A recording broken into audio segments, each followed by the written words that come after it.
Hey guys, Non-Stop Parkour here with a tutorial for you on what type of shoe to wear during free running or parkour training. So, without further ado, get to it! But first I'd like to give a shout out to Kenna Mac and Cheese, Quesadilla Team, and Elizabeth Murray, because they inspire me so much to do parkour. But let's get to the tutorial. Now there are two types of shoes, each for a different purpose. The first type is a thick-soled shoe. Now a thick-soled shoe will have more padding and protection so you don't get hurt. This is the type of shoe I would recommend for someone who's just starting parkour training or free running training, so that they can get down the basics and some of the harder tricks without getting hurt. Now the second type of shoe I would recommend for advanced or experienced free running or parkour practitioners is a minimalist sole shoe, like this one. It has less padding, it's more flexible, and it has a thinner sole, so that you can get more of a sense of how you're landing or the technique of your landing, whether it's on your heel or on you're landing on your toe. So I'd recommend this type of shoe if you're trying to perfect the technique of a certain move or trick you're working on.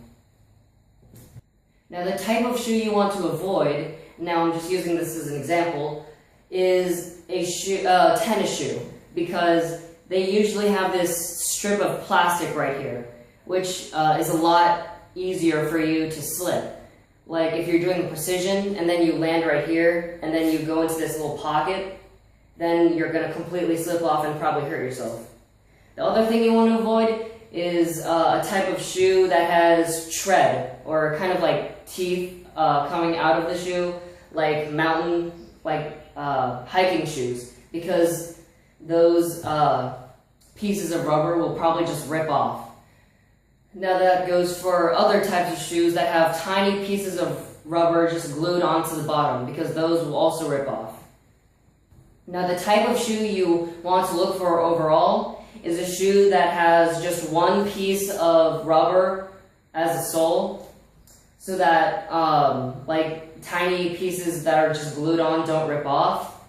One that is flexible, like this, and one that is completely flat. Not like this one that kind of curves up, so you have the maximum amount of surface area. And primarily, just one that's comfortable for you. Now as far as a specific type of shoe, there are two types of shoes that I would recommend, which is the NLS1 shoe by Tempest freerunning. It has a little thicker sole, so probably more for beginners. But as I already demonstrated, it's really flexible. It only has one piece of rubber, so tiny pieces don't come off. And it's just really comfortable and stylish. The other type of shoe is the Tiger onitsuka. It's very light. It's very flexible, even more flexible than this one, obviously. It has a thin piece of rubber for the sole. It's one piece of rubber for the sole, and it has a lot of grip. One thing I forgot to mention about the NLS1 shoe is that I haven't had any problem with it, except that this tongue, I had to cut it off, just kept on ripping off. And with everyone that has tried out this shoe, it's happened the same way.